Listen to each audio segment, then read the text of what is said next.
Hello all, how's it going? Hopefully everyone is doing well. I'm going to be starting in just a few moments. But before I begin, I'll just do a check to make sure the audio is good. I decided to play a little bit of background music. I just got the Persona soundtrack, for Persona 5 anyway, since I think that makes a pretty nice background soundtrack to pretty much anything. But I don't know if the audio for that is too high or if it's too quiet, so I will wait a few moments before officially getting into things. I'm not going to take too long, because there's a bit to go over. The game is, I'm sure you've all seen it. It's quite involved, so there's a lot of things to still talk about. Sounds good? Thank you, Maddie. Glad to hear that.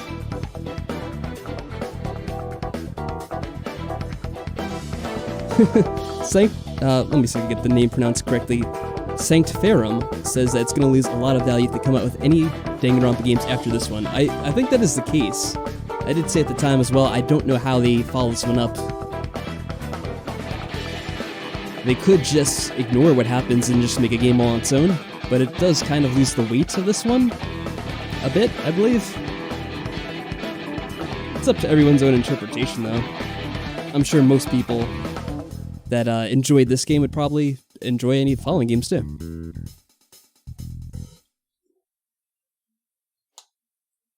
Oh, I should probably... I have to make sure I have this linked properly in Discord. Let us see if I can do that correctly. Where's the shared link? Ah, there we go. Just boop that in. And I'm not really going to use too much. I don't think it's going to be important to use the bots today, but I'm going to have them activated just in case anyone wants to use them. They don't really do all that much. We just have like quotes and stuff in them. And there's a few other things. I forget what we'd programmed before. It's not up right now, though, for anyone that's wondering. So if you try to use it, it's not going to function. Just give me a minute. I heard that as well. Gaivin Uu, that they have moved on to other things, which is interesting. I think that the writer isn't even with the same company, that he went to a new company or he started one. I'm not sure exactly what it was. Well, this one's update, but hopefully it doesn't cause any issues because I don't feel like updating it right now. I don't think it'll cause too many issues. It's just the chatbot that wants to update for some reason. But it won't mind, I don't think, if I ignore it, so I'm just gonna ignore it. Alright, connect. Connect. That should be working. Oh, Frog, how's it going? And JP's here as well. I thought you guys might be busy. Mike isn't coming due to spoilers? What? He doesn't even play these games. What's he talking about spoilers? Has he played a single Danganronpa game? I don't believe he has. He's only watched this play, so then I didn't think he'd care about the spoilers. Well, it doesn't really matter. Yeah, that's what I'm thinking, probably. Like, what is Mike talking about? Well, whatever.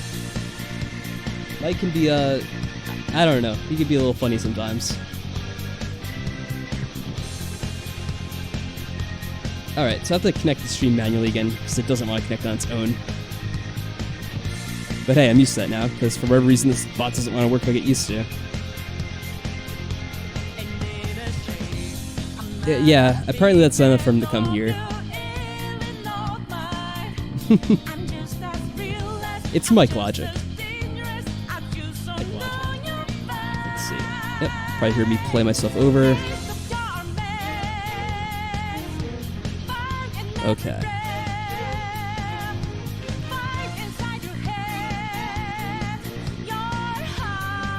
Please double check the URL, I probably got it wrong. Yes, go away text. Thank you.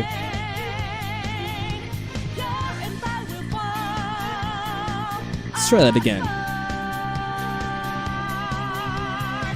It probably is the extra text. All that crap. There we go. Alright, everything's set up correctly.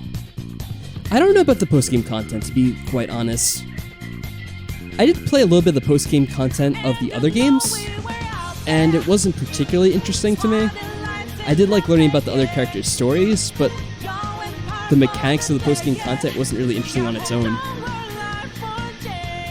For me, I think it'd just be more interesting just seeing the stories of the characters, just the free time events. The post-game content is acceptable for this game, Frog? Hello, Random Twixie. Your once-a-year rare verification. We are going to be going over the comments of the final video, so I think you'll get a bonus appearance in there as well. Okay. Anyway, now that I have everything functioning, I'm going to switch over and we'll begin talking about this. So, let's see if everything's working properly. Wait, let me just get rid of this, otherwise it's going to play over me probably. There we go. Hey everyone, how's it going? Hopefully you're all doing well on this night. We're going to be talking about some Danganronpa in just a bit. I'm just going to make sure we got everything working in OBS. Yeah, that looks good. Also checking Discord. Yeah, Frog, you know exactly what's going to happen here. Post-game content in V3 is definitely better. That's good to hear. I'm glad to hear that it actually got a little bit better. Maybe I will check it out at some point. What's weird is I know there's two different things that they have. I forget what the names were, but we did check them out just briefly. One looked like Mario Party for some reason. I don't know if it's supposed to be Mario Party, but it kind of looked a little bit like it. And then there was a second one, which I don't know the names for either. Oh yeah, I'm going to keep the music going in the background if that's alright with you guys. I feel like, okay, I will lower it though, if that is the case. There we go. I lowered it a little bit, so hopefully that's better. Yeah, nice lighting. I should become a film critic. I know. This is such pro lighting. With the $1,000 setup that we have going on here, yeah. Sure. I just have like one little spare light that I have, and you know, what can you do? Unless you have like, what do they call those things? I forget the name, but they have those little lights that they have, and it's all evened out. I forget the term for it. It's more of like a professional, well, it doesn't even have to be professional, but more of like a movie thing. I don't have that, unfortunately. So this is what you get. For now. Maybe it'll change in the future. We'll have to see. Box lights, that's what it is. Thank you, Andrew. I'm glad someone knows what I was talking about with my terrible description. So, I'm going to say just a quick hello to everyone out there who's joined. I know I probably missed saying hello to some of you that joined in the chat. I wasn't going over every name. I'm going to leave the stream up, and also what game you're going to play next. Well, I guess I could mention that other than, I don't want to tease you guys for too long. If you guys just want to know that, yes, Ultra Spare Girls is the next game we're playing. There actually is some that's been recorded. We actually have had some recorded since January or February, so it's been there for a while on my hard drive. So I guess I'll lead in with that, get that announcement out of the way, for anyone wondering about what's coming in the future. The rest of this is going to be me talking about mostly the ending of Danganronpa V3. What are my thoughts of it after having had a few months to think about it? Also based off the comments I saw on the video. And one of the things I also did was after I finished the game, I did look up information about the game. I was curious to see what other people thought about it, so I did look on like the Reddit. Trying to think. I saw other Danganronpa videos. I watched a few people play it. Saw like the comments of them, just to get an idea of what people felt about the ending afterwards. And kind of to get an idea of what I could expect from people after my reactions to the ending, because I was kind of curious how people would feel, because we didn't have the most positive response to the ending, which I think most people can talk about, are probably aware about anyway. And I did talk about the ending with Frog, Christy, and you as well, JP. That is true. So I did talk to quite a few people about the ending, about their thoughts, their arguments for and against it, that kind of thing. And I had my own thoughts going into it beforehand, just off of playing it that one time as well. So the first thing I'm going to do in this stream is just go back over the comments we got on the video to go over that sort of thing. Let's see if this is going to work correctly. I'm going to try to give myself a little bit more room here. So I could probably push all this off to the side. There we go. That's somewhat decent. So, I'm just going to quickly go over some of the comments, just to give everyone a shout out who's followed along at this point, and to give you guys responses, because some people, they wanted like some kind of dialogue. They had questions, and they had suggestions, and comments, obviously, it's the comment section, towards me. And I figured I'd all respond to them in this one video rather than doing each one individually, because that would take forever. Now, I'm just going to start from the first ones and work my way to the top. So, Alexander says, thanks for the great ride, guys. Great video, cheers. Thank you, Alexander. I'm glad you enjoyed this long series that was drawn out over so much longer than it had to be. And I apologize to everyone for that taking so long. That wasn't my intent, but stuff happens sometimes, unfortunately. Dudosin said, oh guys, about to get back to my homework, and I do apologize to all teachers and parents for any kids that didn't do their homework like they were supposed to because of watching my videos. I have no control over that. Kids, do your homework when you're supposed to, and then watch my videos. That is the order of doing things properly. I insist. But anyway, I'm glad you enjoyed the video, Sudosin. Arbon says, yes, you can. I think this is in response to whether you could find a particular character in a certain room during different points of the game. So apparently that is a thing. I did check that out just beforehand. You have a 2-hour delay tomorrow, so you're alright. Yeah, this is probably going to take some time. Yeah, 4 hours to the finale. It did take a while. Random Twixie. I'm glad you stuck with it all the way. And you made your appearance here tonight as well. So thank you for that. And it was quite a spectacular event. Whether you think it's positive or negative, it was definitely something to behold. Alright, so I'm probably going to have to expand this. Let's see. Okay, so this is going to be like the first kind of comment we have about the ending itself. Let's see if I have to address anything here. So Balance says, the ending of this game left fans feeling pretty split. I did notice that as well, looking over different things online. Scrum debate time. But seriously, I myself disliked the ending at first. But now about a year later, and still watching playthroughs of it, I think it was an alright ending. I say alright because I feel good may be a strong word. It's definitely my favorite Danganronpa game in the series since it had the best cases, protagonist, antagonist, and trio of buddies. Yeah, I always like the 3 characters in this game. But the ending was alright. Very meta, but still alright. It's hard for me to say good, but I think it's pretty good. Not as bad as I took it on my first playthrough. Yeah, I kind of felt like the first playthrough I probably had the most negative perceptions towards things. Looking back on it afterwards, I'm gonna get to everything about that later. I don't have like a totally positive outlook on it, to be perfectly honest, but I don't think it like ruined the game entirely, which I think I did say at one point, like I felt like it kind of ruined most of the game for me. I still think there were a lot of good things about the game. I still like the characters in it, probably the most out of the other Danganronpa games. Oh yeah, Alexander. Glad you made your appearance here. I just read your comment just a little while ago. And Arthur, how are things going? Oh yeah, there was an audio issue, Joseph, but luckily it didn't affect the video itself. I'm not going to address the comments too much on the stream, so I want to try to get through this. But yeah, I kind of agree with Balance on this. Definitely the first time through I had the most negative reactions. I think it's kind of the intent of the writers. It is kind of like a kick to the gut. And it'd be kind of strange if people didn't react negatively the first time around, I feel. Ginny Moo did respond to the saying, the reasons the opinions are split because a lot of the fans thought the game was making fun of the players and doing a cheap fourth wall break saying it's all a game, without realizing the real world they are referring to isn't even ours. The Hope's Peak arc already ended with the anime, and V3 was always marketed as a new and separate universe. I've watched just about every Let's Play of V3, and those that actually understood the V3 universe were the ones that liked it. Yeah, I mean, I could say they're probably, like with anything, there's probably are some people that did feel that just because the game kind of was making fun of the players in a way, that they had a negative reaction to it. I kind of know that as well, that it was weird that part of it seemed to be making fun of the player base to an extent. And, I mean, it's kind of complicated. Is it their intent that they were making fun of the player base? I don't think they were trying to make fun of the whole player base. I think there is an element of fan bases in general they were trying to poke fun of, and there is some truth to it. Now, I certainly don't think they were meaning to piss off absolutely everyone involved in the Danganronpa fandom, whatever you want to call it. But I think there definitely was some kind of intent, otherwise why would it be there? And about, what does it say here? Yeah, this part here I've seen a lot, that people that didn't like it don't understand it. I have to disagree with that. I think you can understand the ending of Danganronpa V3 and still not like it. When I first played Danganronpa V3 and saw the ending, contrary to what a lot of people, well, there's not that many. A few people in the comments said that I didn't get the ending. I did get the ending and what was going on, and I wasn't the most positive towards it, obviously, in that case. I understand even more about it now, and I still don't think it's that well done. I know what they're trying to do, and I can see how people might enjoy what they were trying to do.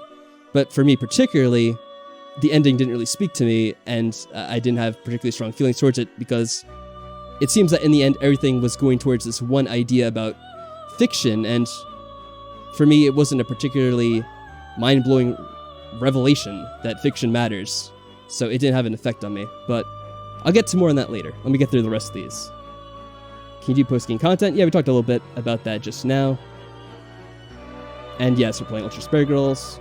All that. I'm not going to read every single comment response because that's going to take all day. Amir says, oh boy, what a treat. I'm on my way to my apartment. Looks like I'm going to have some good entertainment when I arrive. And thanks for uploading the full thing. I'm sure it'll be worth the wait. I did want to upload the full thing because it did seem that's what a lot of people wanted. And I felt like that's the best way of experiencing the ending. It's all at once. It seems to be what they intend. There isn't even really like a true save point in the ending trial, although there kind of is one, which I did use to some extent. Thank God I've been waiting for this. It was a fun ride with you guys. Thanks, Prince Caspian. Glad you enjoyed it. Probability of the shot put ball hitting Rentaro is irrelevant. If it was set up perfectly, a Rube Goldberg machine doesn't fail regardless of how elaborate it is. Let me just read this over. The probability of the shot put ball hitting Rentaro is irrelevant. If it was set up perfectly, a Rube Goldberg machine doesn't fail regardless of how elaborate it is. Kaede's Rube Goldberg machine wasn't set up perfectly, thus failing. Well, if anything is set up perfectly, it won't fail. I mean, if that's the condition you're putting on it, if something's set up perfectly, it won't fail. Yeah, that's pretty much true for anything. If any plan is set up perfectly, it won't fail. But just because of that, obviously it's a theoretical situation. Anything can fail because life isn't perfect. There are variables and things that can't be taken into account that you can't foresee, so like, I'm not sure exactly what this is commenting on. Is there a point where I talked about this? I think I did say I thought it was kind of strange that, like, I thought it was kind of far-fetched that the shot put ball would hit him. Like, when I initially played, I'm like, oh, I guess it's just, you know, plot convenience. Like, it had to happen for the game to progress. And then I did like that at the end. You find out that the shot put ball didn't actually hit him, and that it was all a ruse. But yeah, I don't know. I guess it's trying to contradict what I said. But like, yeah, like anything, if it's set up perfectly, yeah, it would definitely work. But clearly that, you know, things aren't necessarily set up perfectly. And clearly it wasn't in the case of the game. 5 hours not what I expected by Incomplane. Yeah, it was, whoa. Hold on a second. My camera would decide to go out on me. That sometimes happens.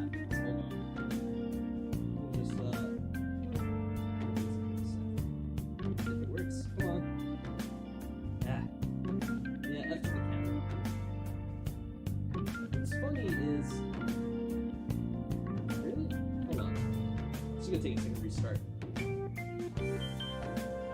Or it's just gonna be out completely. Well, I guess we don't need to do a camera anyway. Whatever. So, hold on, let me just try it one more time.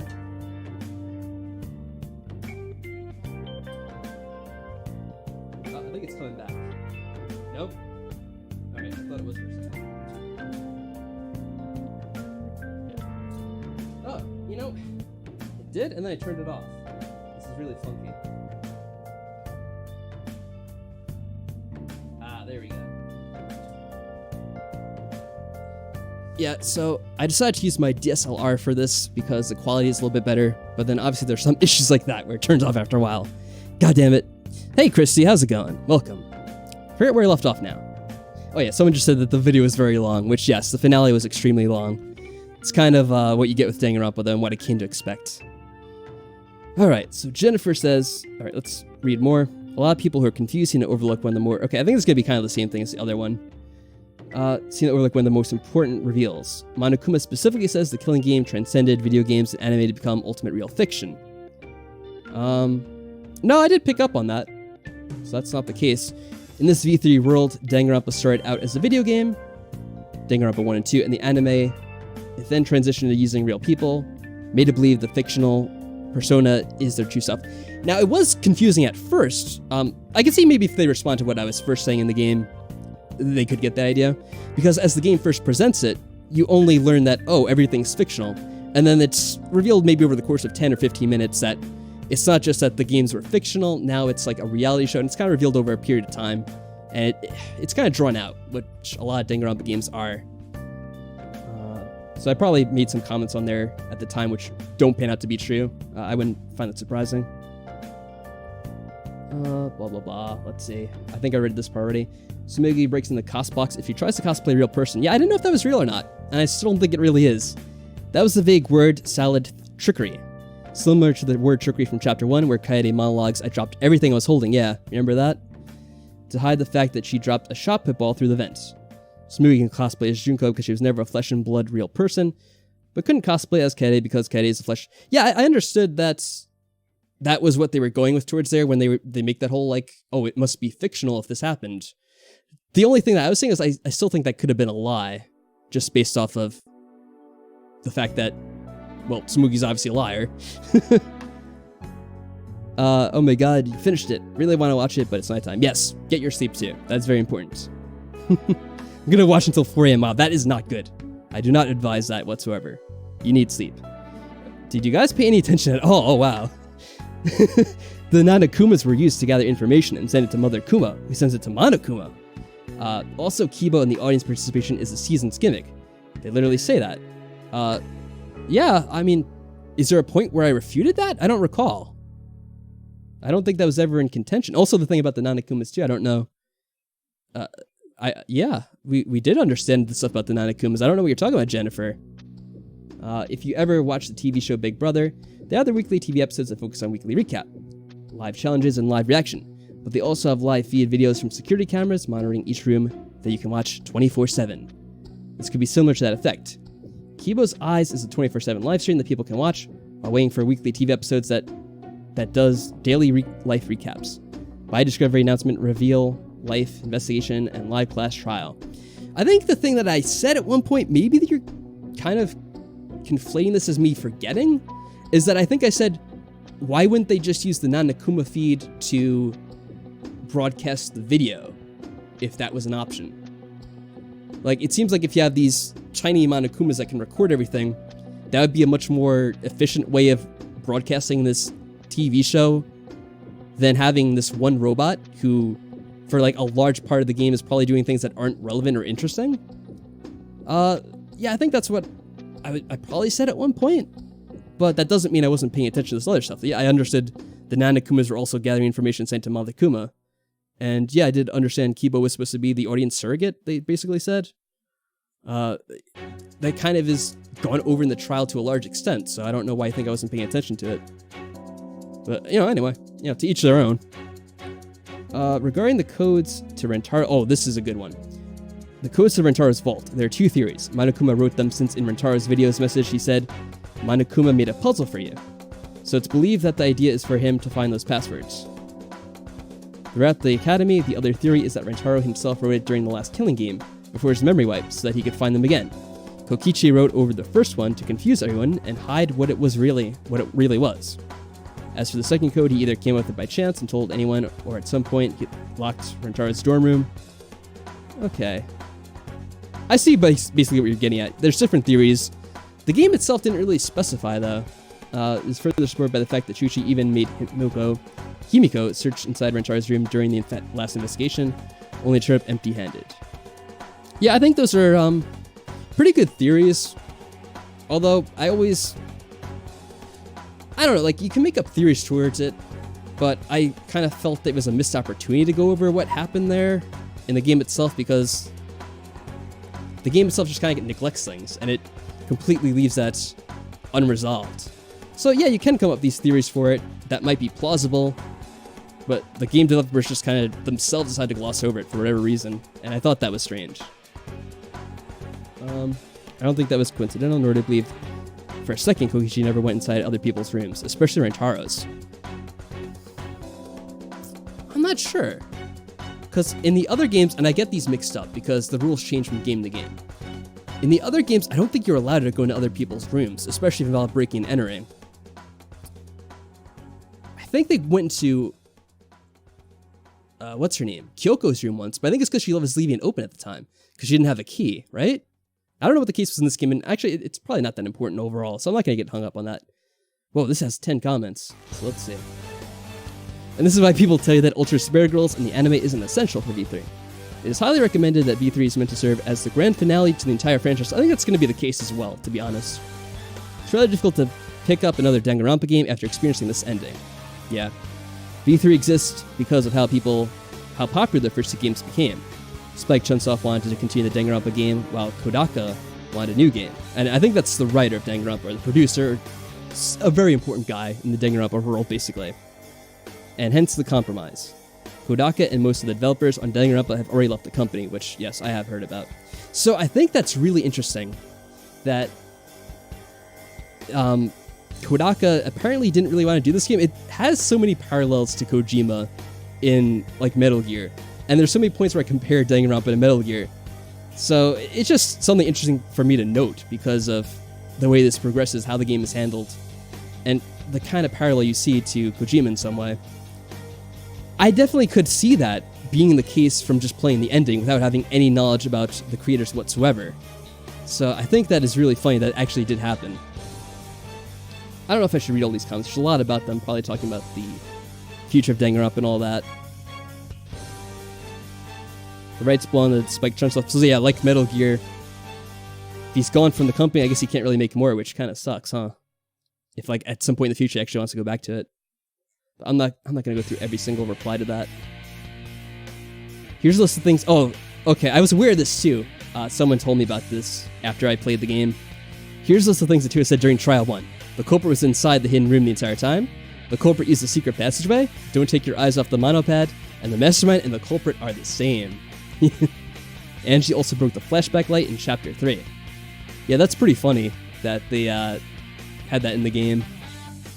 Oh, I guess in a way it's also kind of like the creators of Danganronpa inside the game also kind of created that, like, foreshadowing. So that's another interesting thing about it. Just these different, like, layers on top of it.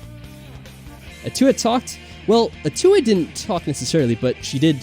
Angie, she interpreted Atua's will to us and the words of Atua, according to her. I don't think we ever heard from Atua directly. That would have been kind of strange. The Makoto you see at the start of Chapter 5 was likely named after the fictional character Makoto Naege. The 52 fathers to find Shuichi's life from the previous Killing games. Okay. I'm going to try to sum up some of these longer comments. Especially because there's some people that commented multiple times, so there's a lot to go over. Hope Speak ended with the anime.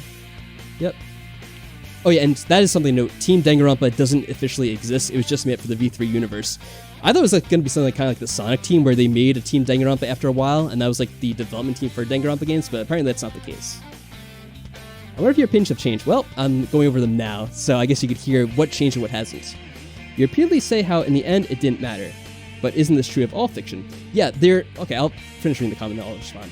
None of them are real, so what makes this different? Their values and effects in the world are entirely up to you. This was the game's final message. The only time the game addresses our world, and not the V3 world in the epilogue, where Shuichi wonders if their actions had any effects.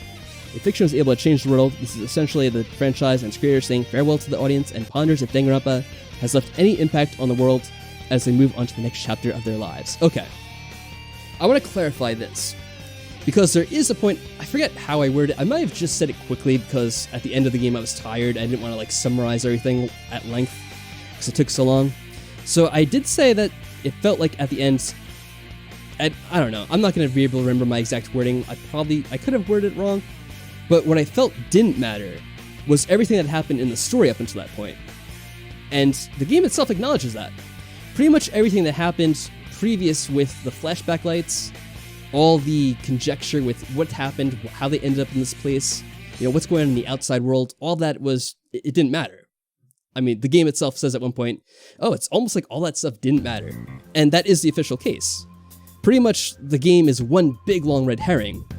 And then all the themes that get developed are really only done in the last trial, which are supposed to actually matter, which is that fiction is important and it can matter. Fiction is lies affect real life, and there's something with that they try to work in. I don't know the whole thing about the lies. The lies thing is kind of awkward, because you're kind of like saying that lying can be good sometimes, and yeah, like everyone lies and people do that, and it's like the world moves on. Our history is built on lies. We could get into like a whole debate on how lies shape the history of the world, and how basically we kind of need as a society to move on and not just, break down entirely. But what I want to focus on is the whole fiction element, because I don't disagree with that premise whatsoever, that, yeah, fiction matters. Fiction has an influence on people. It has an influence on our values and the way we perceive other things. Like the way you see things in real life can be shaped by your experiences with fiction. It can kind of like train you in certain ways to react a certain way. It can influence your development. It's very important. Fiction is an important thing. Now, the thing is, I don't know at what point anyone ever said it didn't matter, and that's the thing that I kind of had a problem with in Danganronpa V3. There really was no antagonist to this premise. I guess you could say it was Samugi, because she's saying that the characters themselves don't matter, but what she's really saying is that the characters are disposable. They can be easily replaced because they'll just have a new season, everyone will move on in the world, and from the perspective of the rest of the world, they don't really matter. And to that extent, that's kind of true. They only really matter to each other. And by the end of the game, you really have only 3 of them, and as the player, and having played from the perspective of Shuichi and at that point the other characters of the game as well, yeah, you do care for the characters and you want to see them continue. But the rest of the world inside the game, for the rest of the world, they don't really care about these characters. They don't matter. So, it's like, they're arguing this premise, but they're arguing with a fictional world that doesn't exist.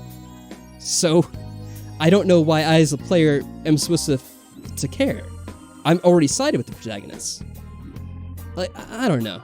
To me, it felt like it's not really this big revelation. It hasn't really convinced me of anything. I can see that maybe some people play this game and maybe they haven't had a lot of other experiences to fictional stories. Maybe they're on the younger side, even though Danganronpa is like an adult game because it's rated adult, or I don't know, whatever the rating is for it. It's definitely not for kids because there's adult elements to it. But I can see if maybe someone's a bit more inexperienced with this kind of story and they haven't seen it before, maybe this does affect them to some extent. But for me, it didn't really have an impact. I'm probably gonna have to address this again because there's probably more comments about this, so I'm not gonna completely go off on it right now. Even though I probably could spend like hours going on this, because it gets into philosophy and it can go on and on in circles. I want to try to finish this off, and I think we're almost done. I'm still sad the characters from Danganronpa 0 and Ultra Spirit Girls weren't in the game because they ran out of budget. Yeah, that is unfortunate. What I find weird though is a lot of the characters from Danganronpa Ultra Spirit Girls that have played a little bit are in the other games. Or at least their voice actors are, aren't they? I could be wrong. So it's weird that they didn't include the characters in any way, because I feel like a lot of the characters share the same voice actors. And pity they didn't do what the localization team did. I'm not sure what that means exactly. They didn't do what the localization team did. I'm not sure what that refers to exactly. Okay, we got another kind of long comment here. They aren't let me get this straight. They aren't telling the player base to fuck off. We're not the V3 audience. The V3 audience is watching a reality show, Killing Game. We're playing the video game. The V3 audience is watching everything through Kibo's eyes, while we were not. We were right there with Shuichi telling the V3 audience to fuck off. The game never actually addresses us. I guess it's easy to get confused though, but the message isn't to get people to stop playing Danganronpa. Also, the whole meaningless thing, which I don't get. What exactly was meaningless? Yeah, I mean, I'll go over that again. It's referring to everything that happened in the plot beforehand. They kind of lead you on this whole time about all the stuff that's happening in the outside world, why they're there, and all that is meaningless and pointless. I don't think that's a controversial thing to say. I think a lot of people probably misinterpreted what I was saying, that I'm saying like the characters were meaningless. And I mean, it's up to the individual, isn't it, if you find the character meaningless or not, like their struggles after that point. I mean, I like the characters of Danganronpa V3, but I didn't particularly care for the twist and the direction it took. And I kind of cared less for the characters to an extent after that twist happened. It was kind of like, why did we do this? I was enjoying the characters and their development up to this point, but now we're getting hung up on this stupid concept of like fiction and reality and these different layers of meta-ness to the game. I didn't care for it, and it made me stop caring for the game as the trial went on. Which is kind of the case for each Danganronpa trial, because not each trial, for each Danganronpa final trial. Each Danganronpa final trial I find it kind of decreases my opinion of the game, because to some extent, it drags things on for either too long, it does some weird twists which isn't really necessary, or the characterization just kind of starts to fall apart with certain characters. I could expand on that, but I'm not going to do that right now, because I still have more to get through. Some people say it invalidates all previous games, which is not really the case. I think I even described that a bit in the end of Danganronpa V3, how each game is its own separate thing, and I can separate them from each other. There's an episode of Black Mirror that featured a guy reading a comic book about another Black Mirror episode. I don't see anyone claiming that the latter episode was invalidated. I'm not a Black Mirror fan, so I can't really say one thing, one way or the other on that one. We get brainwashed. We get a brainwashed set of living people in the universe. We get entirely new personalities and fight not just through the killing game, but what's beyond it, so that the world may stop killing real people for entertainment. What exactly is meaningless about that? What I find, I'm not going to say meaningless, but what I find causes me to not care about it is the fact that this is only introduced in the final 2 or 3 hours of the game. Up until that point, we have no idea about this external world. If it was a meta thing, then yeah, it kind of has this already established fact in that it's trying to reflect our world and a commentary on that. But this isn't completely meta, as a lot of people have pointed out. This is a separate world which we know nothing about. We only get told through this second-hand telling from Tsumugi that we don't really know if it fully exists or not. We're just going off of Tsumugi's word. I mean, you can care about it. I'm not saying you're wrong to care about it. But it's not something that's established about the story up until this point. It's just thrown at you at the end. And while I could say that, yes, there's definitely some meaning you could find in it, for me it happens too late in the game. It throws out everything that happened up until that point, and it just starts this new theme out of nowhere, which I didn't really care for. So that's my response to that. I'm not saying that you should find it meaningless. If you get something out of this, then I'm happy for you. I'm glad that people were able to enjoy the game and find something positive to take away from the end. In the end, like I said, I wasn't trying to put a positive spin on the game. I wanted to like it, but I wasn't going to lie through my teeth and say, yeah, it was good, and I really get the point they're trying to say at the end, and I think they did it in a good way. I did say I kind of see what they were trying to do, but it didn't work for me. And I still kind of feel that way to this point. Let's see. Danganronpa 3 was an anime, 2 shows in 1, Saito. Okay, yeah. I kind of already know about that. I'm not sure if I'll ever watch that, because a lot of people reacted negatively towards that, and to be honest, I don't really... Like, the Hope's Peak story isn't really that appealing to me on its own. I kind of like it in the context of you're solving mysteries and all that other stuff. Okay. Let's see. I wanted you guys to play Ultra Spare Girls, but after seeing the end of the game, it kind of ruins it a bit. Like I said, I could take each thing for its own creation, and we are playing Ultra Spare Girls, and there's a lot that I liked about it in the beginning. There's some things where I'm kind of seeing like, oh, this could go wrong very quickly. I'm not sure how it will. I've had some people tell me that they didn't like it after a certain point. So far, I haven't seen anything too bad, but I guess we'll see what happens. I'm 3 hours in, you guys seem pretty out of it. I guess the recording messing up, and you having to go through it again would do that too. Yeah, and that also didn't help during the moments, because having to like redo everything, go through like, it was about 2 hours, I think, of the game. Which, when you do it like the second time, you can just like hit the B button to skip most things. It doesn't take nearly as long, but it's still annoying. And it does demotivate you to some extent. 2 years, it's almost 2 years. Fandom representation, V3 portrayed is very accurate. Fans can be very... yeah, like, see, there is some degree of truth in it, and other people do recognize that as well. Fans can be very ungrateful and demand too much of the creators. V3's world is basically what could happen if creators cave into those demands. Let me just extend this. Make it to the point where now it's okay to have people murder each other for the sake of keeping the fandom happy. And for them to say, we supported you, you owe us, was sort of a nudge on how fandoms can send death threats to creators for them giving them what they want or doing something they don't like. My Hero Academia suffered from this, so the creators of Earthbound. It happens in the West with Captain America comics too. Yeah, like there's that whole issue with comics going on, and I mean, I can understand. I think there is nuance to things. I think you can understand things from both perspectives. Audiences obviously want to have some kind of not necessarily like a happy ending. Like, think about Game of Thrones. I don't think that they needed to have a happy ending for Game of Thrones. I think what ends up happening in Game of Thrones towards the end, I'm not going to say what it is, but the resolution of two of the major characters I find to be a satisfying conclusion to them, but it's not written very well. I think Game of Thrones, A Song of Ice and Fire, probably end the same way, but they'll probably work on the writing a lot more. It'll feel a lot more, hopefully, I mean, if it's ever written in that case, I hope it'll feel a lot more natural and it won't feel so forced. But overall, like, where things go towards the end of Game of Thrones, I feel is fine. There is legitimate criticism, though. And I feel like that's something you have to recognize with... back to Game of Thrones. We're going back there yet again. I feel like that's something you have to realize as a creator, that yes, there is both criticism that is fair and unfair.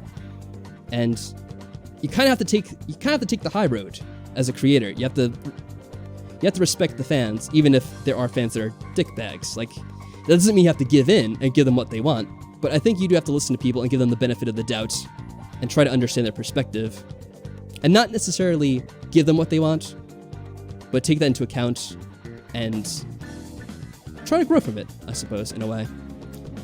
You've never seen Game of Thrones? Well, it's a long story.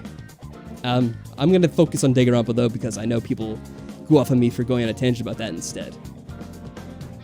As for Kokichi, I have a theory. It was confirmed that Smoogie volunteered to be the mastermind of E3, so she had... there's a lot of stuff that could be going on here, and I will address this first before going off on a tangent. Smoogie volunteered to be the mastermind of E3, so that she had the majority of creative influence in the plot, except for Rantaro, whom she immediately kills off. Kokichi was also not part of her creative influence, and was someone the producers of Danganronpa forced Smoogie to work with as an improv character, so that'll defy her plot and keep her on her toes. That is an interesting theory, that Smoogie is the creator, but they kind of throw her this curveball in Kokichi in that he's, like, beyond her creative influence. I do like that. I think that's quite a creative theory. And a thing that might support this is the fact that Kokichi's lab isn't shown on the Survivor Prick monopad. That might very well be a thing then. The give birth thing that happened that trapped Smoogie. Couldn't she just have recorded her Junko voice into the Mother Kuma instead? That way she could give birth in her Smoogie voice safely and could have used that to defend herself. Yeah, the whole thing with Smoogie and the give birth was very forced. Even at the time when they say that and all the characters are saying, give birth to a Monokuma, give birth to a Monokuma, give birth to a Monokuma. I'm like, why are they all saying it in this one way? Like, that's very odd. And it was like this very forced part of the story, which I don't think they needed.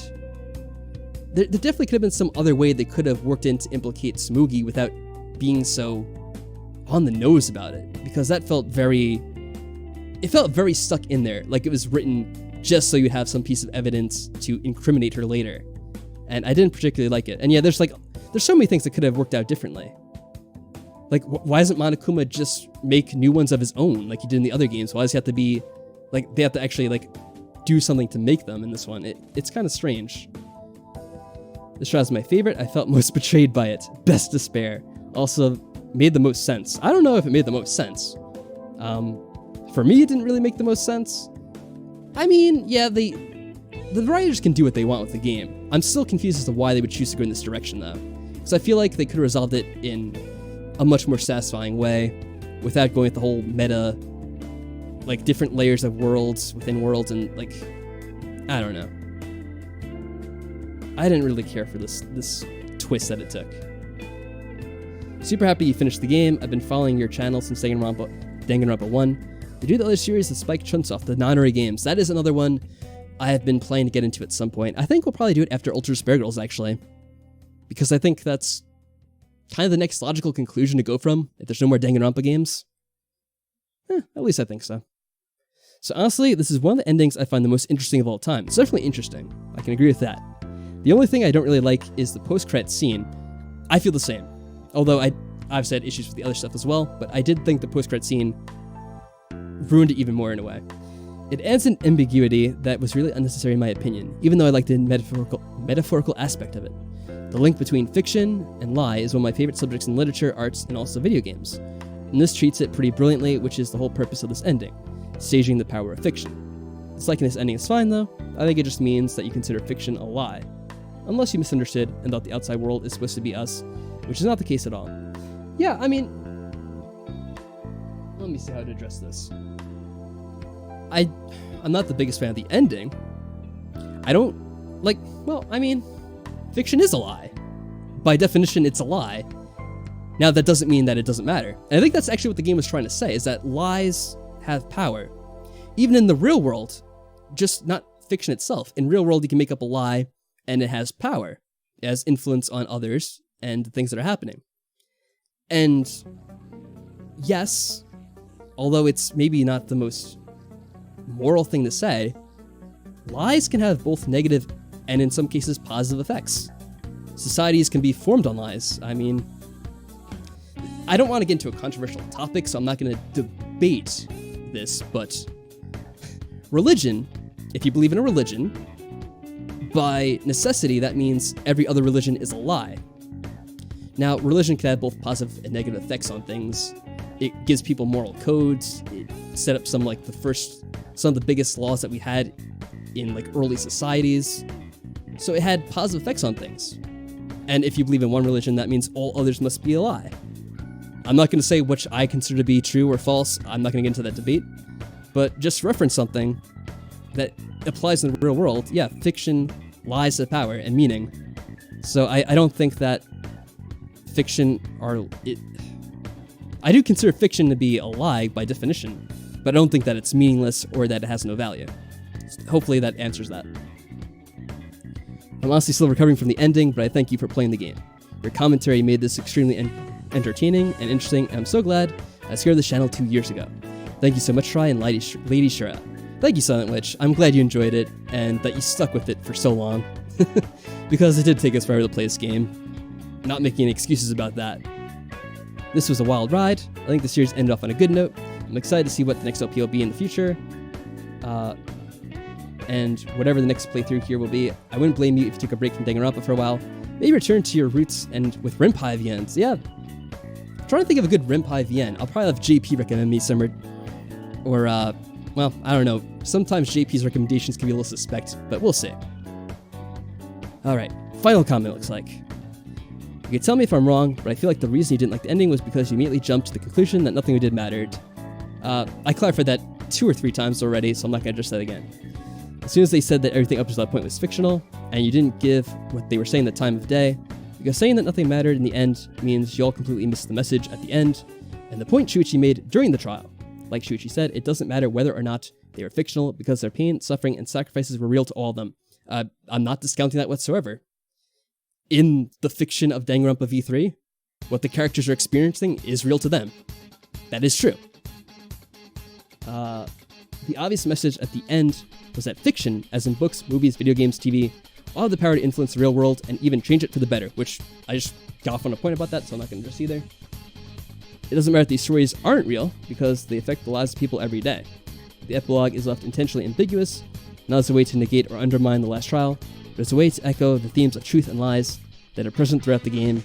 In the end, Shuichi is basically saying it doesn't matter whether or not Smokey lied about the outside world, because whether it be the truth or not, let me get this correct. Whether it be the truth or a lie, it still brought the 3 of them ready to face the outside world together.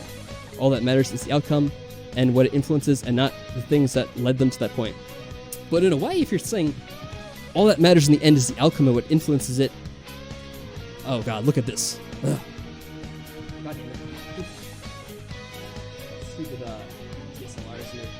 30-minute time limits. I think there's a way to correct that, but not. Oh. Alright, let's see. Alright. Way to interrupt my thoughts again. If you're saying that all that matters is the outcome, well, the outcome of this game is, was it like 12 or 13 kids die? So the outcome is kind of like a negative thing overall. Because if you take this group of 16 or 15 students, if you're not counting like the mastermind or whatever, they basically have this very negative experience, and most of them die, and in the end you're only left with 3 of them. Now, does the experience matter to them in their now altered state? Yeah, I'm sure the experience mattered to them. They say so at the end. I'll take their word for it. But the outcome is ultimately a negative if we're going from the beginning to the end. I think the journey does matter, absolutely. But I thought maybe you weren't saying that. Let me see. Well, inference or not, the things that led me to that point. Yeah, I don't think you're necessarily negating that now that I'm reading that over at the end. But, let's see. How do I want to end this? I agree with this, for the most part.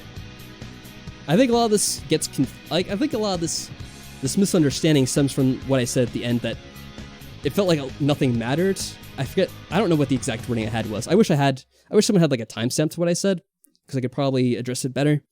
But I definitely felt like all the events that are brought up to that point in the game don't matter. All the backstory with the flashback lights and all that stuff. The game itself says it doesn't matter. And one of the reasons why I play the Danganronpa games, at least for me, and I acknowledge that other people may not play it for the same reasons, and they get more enjoyment from the other aspects of the game, but what I get the most enjoyment out of is solving the mysteries and understanding like this whole complex story that's going on behind the scenes. And for me in V3, they completely undermined that by taking that all away. So my main enjoyment of the game kind of just vanished before my eyes. It was stripped from me. And they gave you this new interpretation that's forced upon you that, oh, it's all this like alternate world where there's a killing game, and Danganronpa up to that point was fictional, and I didn't really enjoy this new Danganronpa that we got as opposed to the old one. Whoops. There's some kind of notification, but I apparently have it in the background, so I didn't see it. God damn it. Oh well. Well, to whoever subscribed or whatever, thank you very much. I appreciate that. Let me see if we can get that in the forefront in the future. Let's see. Hopefully it's next time. If anyone does happen to subscribe or whatever. We'll see, one way or the other. But now that I finished all the comments, and I think I answered them satisfactory, I'm going to answer some of the stream chat for a while. Now, I know a lot of people were asking questions, they wanted me to comment on different things, but I was intentionally ignoring that to get through all those comments. If you have any questions now, ask them again. I'm going to go start answering the ones that I do see right now, though. So let's see. Kyo asks, what do you think about the characters in V3? I thought they actually were better compared to the other games. I thought they were more well-developed than Danganronpa 1 or 2.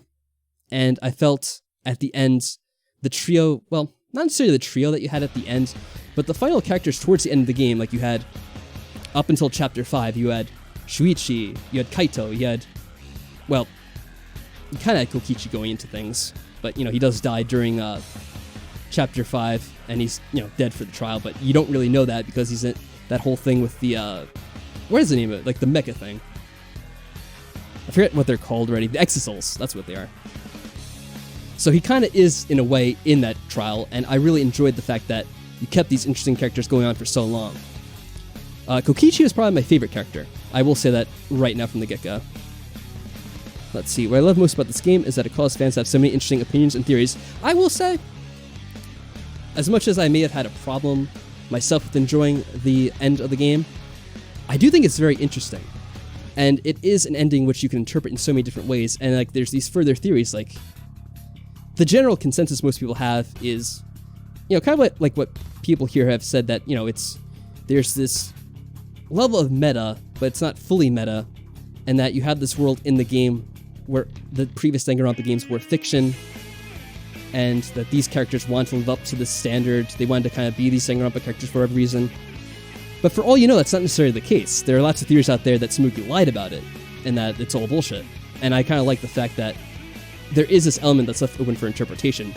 And that's why I kind of thought that the very end of the game where they have that epilogue, it kind of like takes away from some of the openness that you have, because you're like, oh, well, they are alive towards the end, and they are going out. And I thought the last shot was confusing, because they pan out and they show, it's almost like it's a computer game, because it pans out, you see inside the dome, it has like the Danganronpa logo, there's kind of like this kind of like electricness to it, like it's kind of like tech vibe towards it, I don't know. Like kind of like it's like an opening inside the game world itself. That's at least the way that I felt about seeing that last shot, but I don't know if that's the case or not. I don't think it's conclusively answered either way. How do I think that Smokey stacks up against the other masterminds? Well, I don't know if I've really said this. I think I've probably hinted at towards a few people, but I never really liked Junko as a villain. In Danganronpa 1, I like the idea of Junko.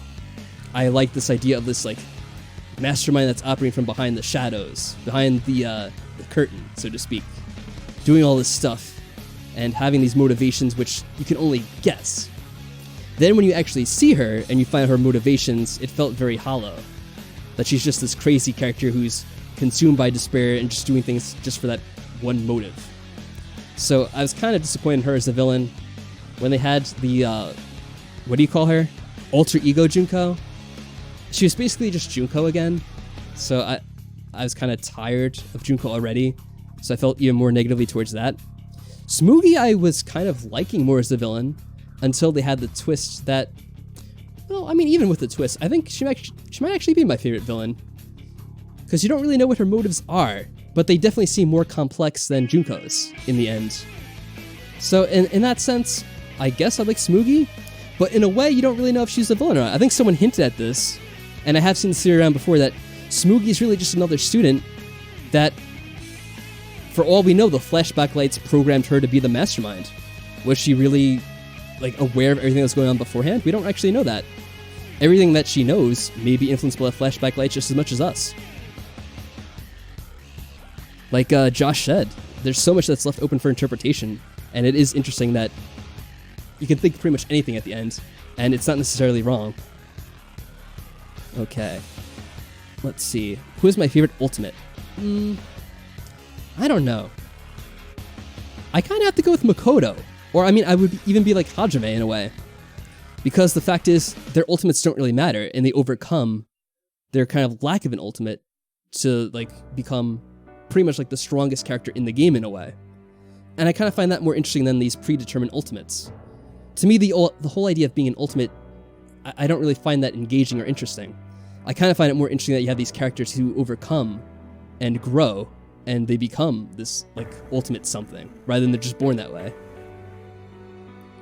Let's see. If the outside world wasn't really destroyed, what was the whole deal when they beat the course and opened the door? I think it's supposed to, I have no idea exactly what it's supposed to be, but I guess it could kind of be like a holodeck, or it's like a set that's designed to look like a destroyed city, and it's programmed to, like, I don't know, maybe release some kind of sleeping gas, like as soon as they step outside, so that they lose consciousness and then they're just brought back. I don't know. It's not really clear what it is exactly. Implying there's more than one mastermind. There basically is one mastermind for, like, the beginning games. And I guess, in a way, the true mastermind of Danganronpa 2 is kind of Hajime's character, or whatever his alter ego name is. I forget what it is. The, whatever they call him, the headmaster or the founder of the school. I forget exactly what it was. But kind of in a way, he's the one that set off the events, because I think he's the one that brought the USB card that, like, infected the computer or whatever that was. Izuru Kamakura. Thank you, Andrew. Yes, that one. Okay, let's see. Is Mondo Owada a good guy or a bad guy in Danganronpa? Like a lot of the characters in Danganronpa, he is a flawed individual. He has things about him that are good, he has things about him that are bad, and he's a tragic character because he can't overcome his, like, he tries to overcome his tragic character flaw, but in the end he's unable to. In the end he gives in. I don't think he's a good guy or a bad guy, he's just a guy. And, I mean, that's what you kind of have to have in some games. You have to have some characters that they try to grow, but they fail. I mean, that's a part of good literature. Let's see here. There's a little more to Junko, but I can't go into it. Yeah, I mean, I'm sure that would be a long story, trying to get into everything about Junko. And I know there are prequels, and there's more behind it than just that. And there's a little stuff with her sister, too. Like, there's a lot to her. But I found, just from the way she's presented in the final trial of Danganronpa 1, I found it a bit lacking. I found that compared to the idea that I had worked up in my head, and yeah, it's not, like, I guess it's partially my fault as well for having these expectations. The idea that I had in my head for Junko wasn't as good as, I mean, the idea that I had in my head for the Junko was something that was, I don't know, that sounds pompous. Let me word it this way. The Junko that we see in the trial didn't live up to the idea that I had in my head. I think that's the best way of putting it. And it does sound a bit pompous, but, you know, whatever. Just realized this was going on. Hey, Mr. Smart Guy, welcome. Yeah, it's been a long stream so far. What time is it? 10:51. Okay, not too bad. Where did I leave off on? The ultimate thing fell off a bit after Ultra Spirit Girls. You'll see why. Oh, okay. Well, yeah, I mean, Ultra Spirit Girls are playing as the other character, and they're not an ultimate, right? Or maybe they are. I don't know. We'll see. To be honest, nowadays a lot more villains in the modern era have so much you can sympathize with them, and all this other stuff. I think it's refreshing that Junko wasn't evil for the sake of evil. I don't know. I mean, you don't necessarily have to sympathize with the villain, but I think you have to kind of understand their motive more. And if the motive, at least the way that I interpret it from the ending of Danganronpa, is basically her ultimate was that she's despair. So she's filled with despair and she's doing things out of this need for despair. And for me, it was just unsatisfying as a motive for everything that happened in the game after all that we had seen so far. He has a pompadour. That means he's a good guy. Yes, that has to be true. I agree with that. What do you think about Kyo? Oh, I was really interested in Kyo as a character. And I like Kyo as a character because here's what happens. Because of everything that happened in Danganronpa 1 and Danganronpa 2, particularly with Gundam, he's this crazy character who says all this crazy stuff.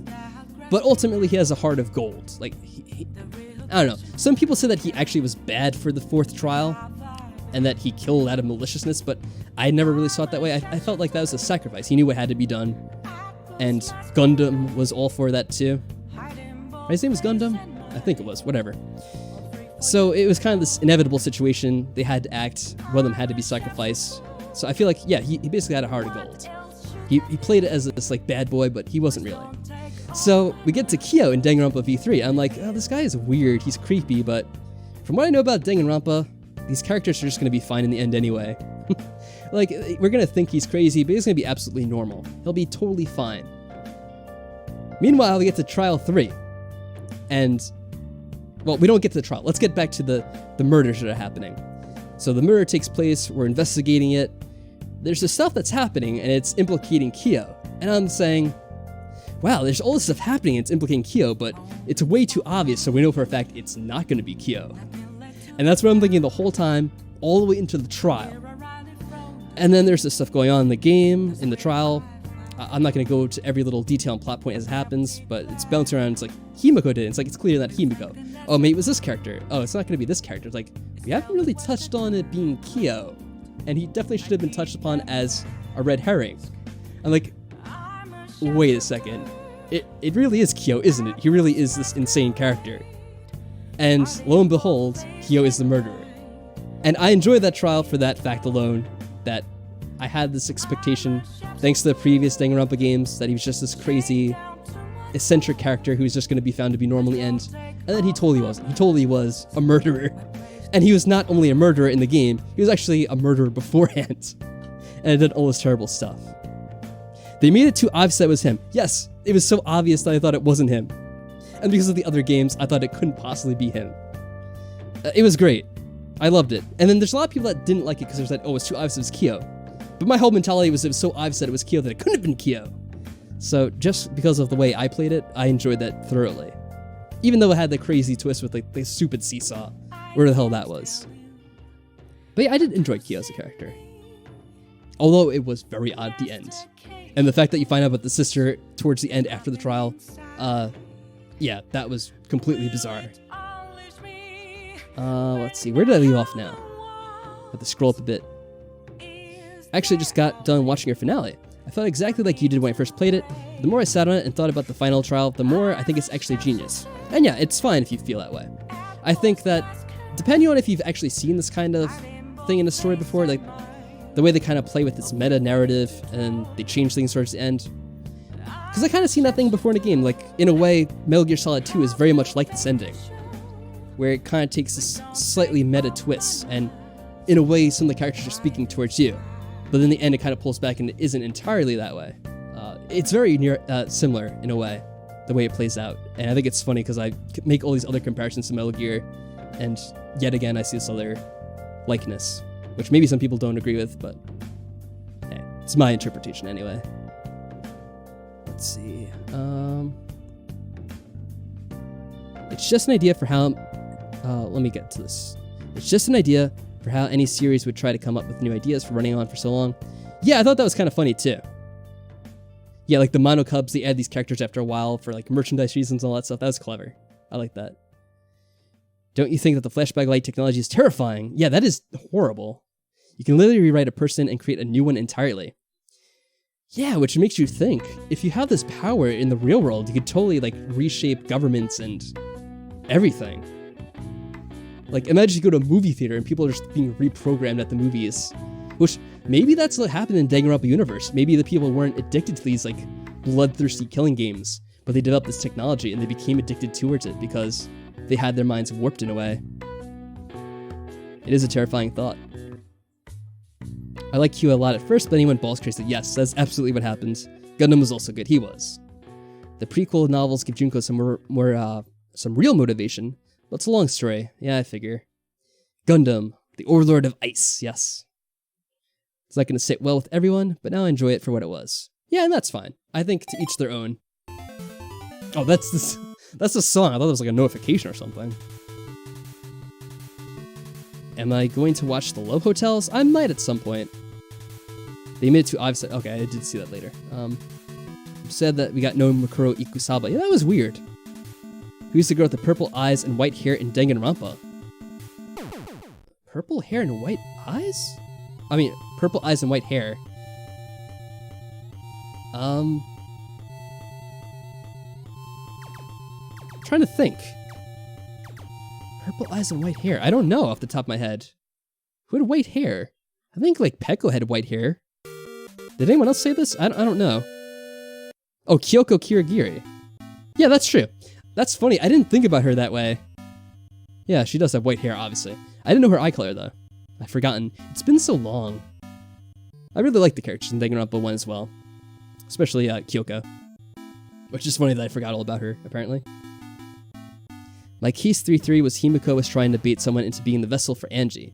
Then Teiko took the bait, so she ducked under the floor and killed her. Yeah, I thought it was going to be something complicated too. I thought that was a possibility. But then obviously it wasn't the case. 1984 did the whole controlling the populace with programming like 80 years ago. Yeah, it was a long time ago. It's kind of tired.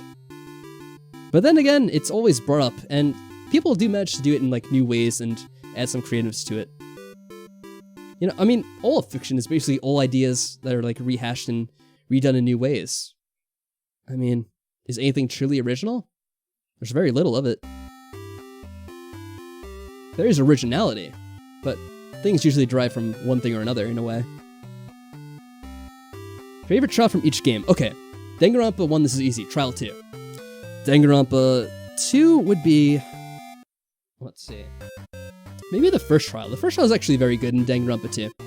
So I think it may be that. It's definitely not Trial 2. It's not going to be Trial 3. Trial 4... Trial 4 is good and emotional, but I feel like it lacked... I feel like the stuff with the like funhouse was too... It was too much. I didn't like the whole funhouse aspect. Trial 5 was too heartbreaking. So I'm going to go with Trial 1 for the Danganronpa 2. And Danganronpa V3, I guess I'll go with... That's tough. I guess it'll be Trial 1. Because in a way, Trial 1 is kind of done in two ways. You kind of like the initial Trial 1. Then, well, actually, it's kind of three ways. You have Trial 1 up until you switch over to Shuichi. Then you have this like second Trial 1 in a way. And then you have Trial 1 kind of done again for like the first half of the final trial.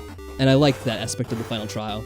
I said that at the time too. I really liked the whole half of final trial, where you like go over the first case and everything gets rehashed and you find out the truth behind it.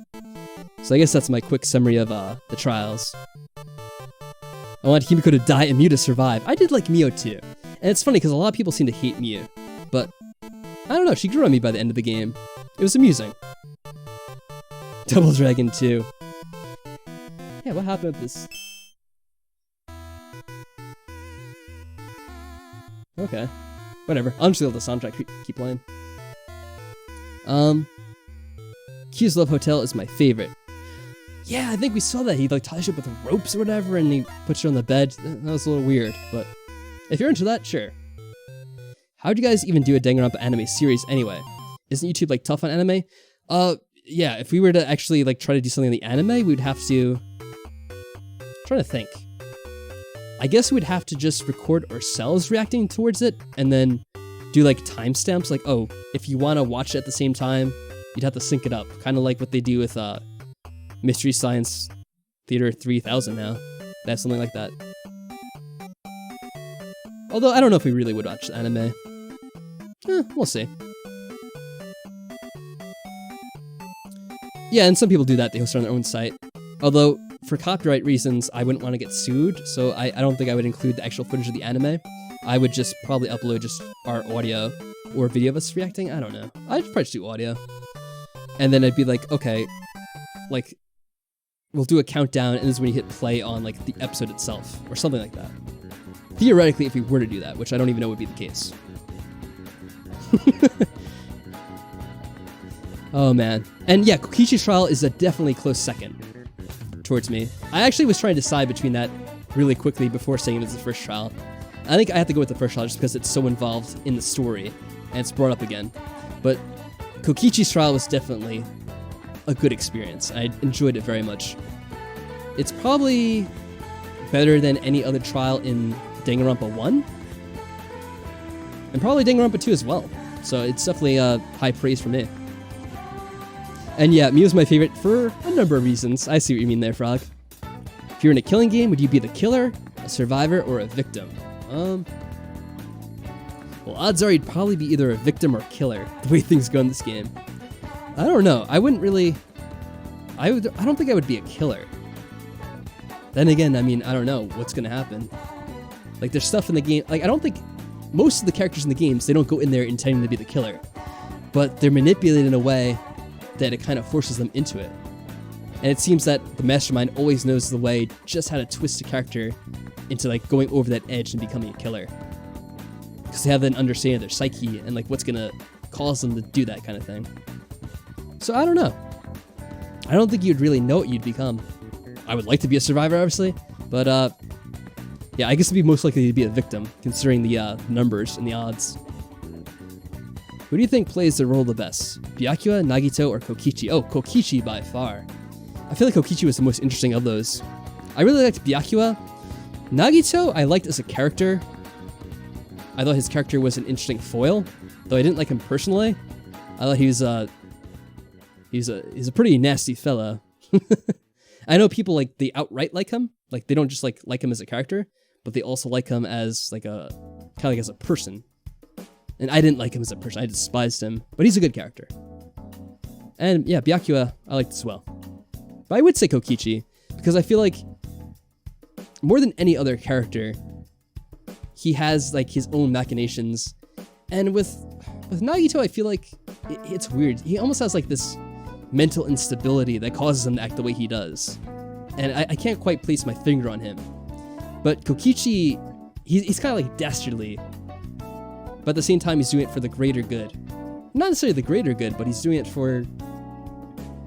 It almost seems like there is this kind of altruistic side to him, which he doesn't want others to know about. So I would say he's my favorite. Let's see. The developer admitted that he intentionally designed Miyu to be as unlikable as possible. I did read that as well.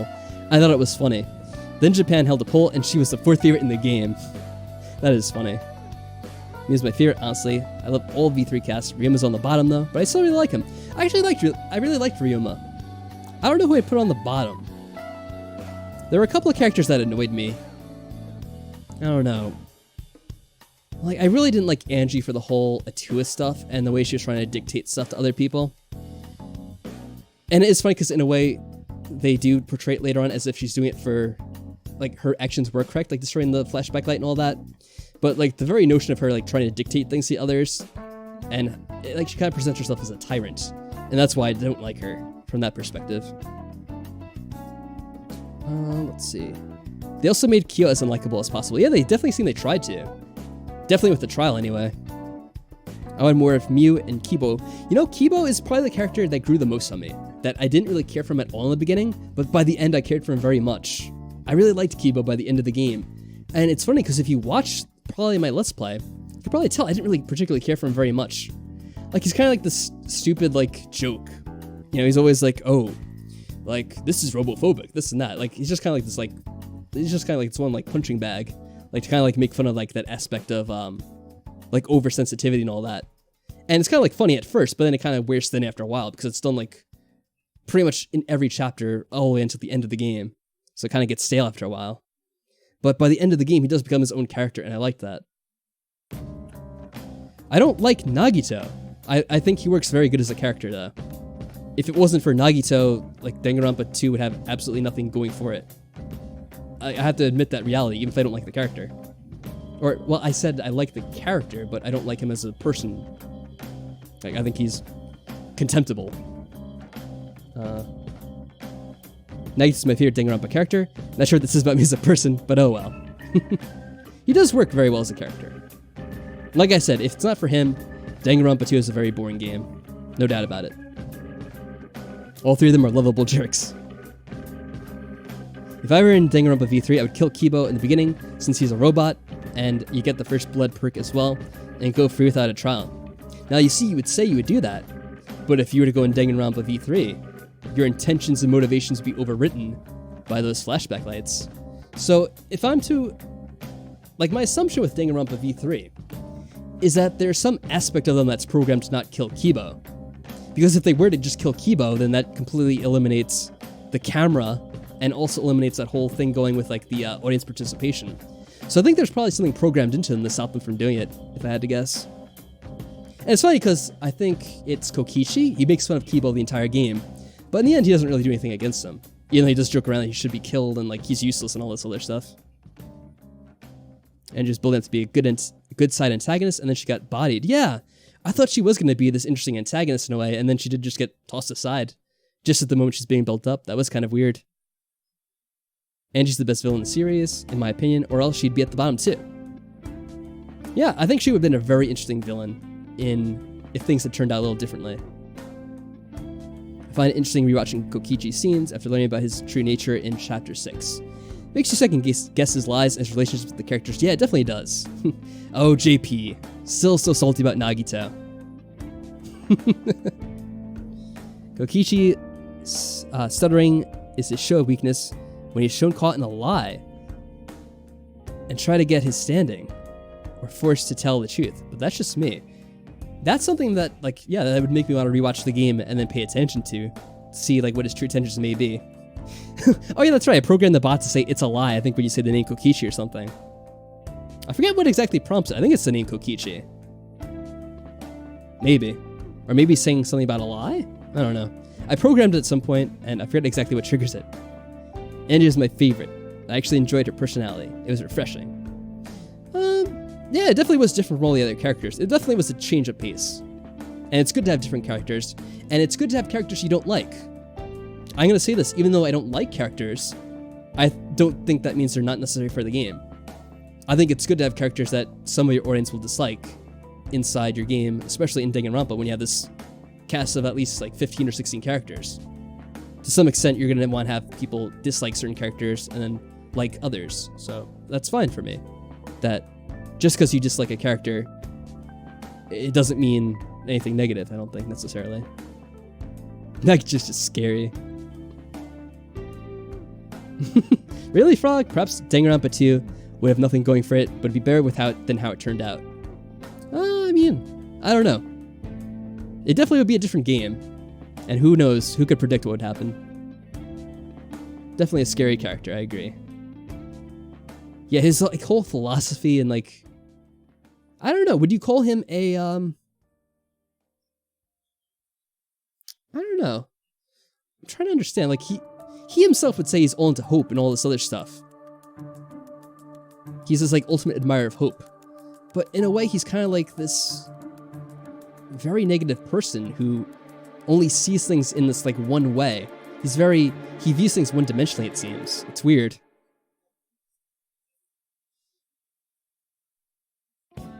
Detective battle, who wins, Shuichi or Kyoko? I mean, I think you'd have to put it with Kyoko, because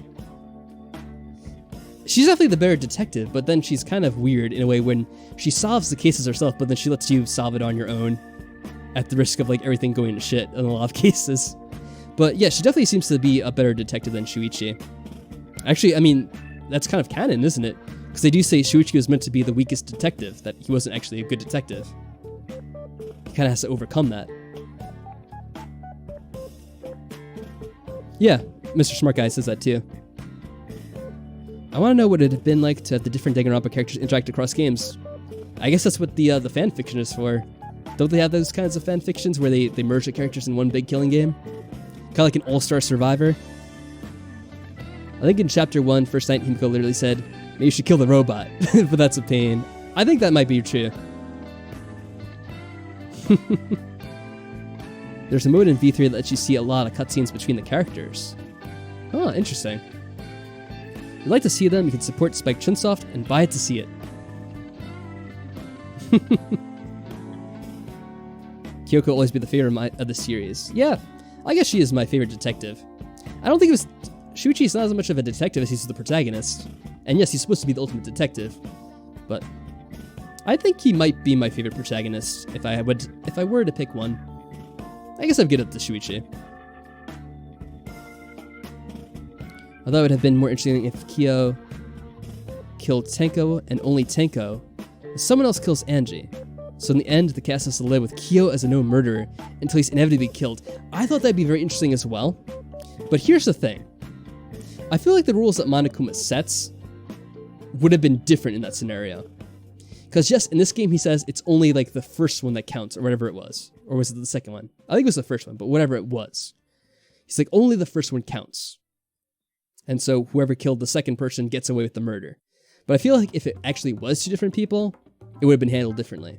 Because I feel like Monokuma, when he's devising the rules and he's making them on the spot like that, he does adapt them to the situation to work in his benefit.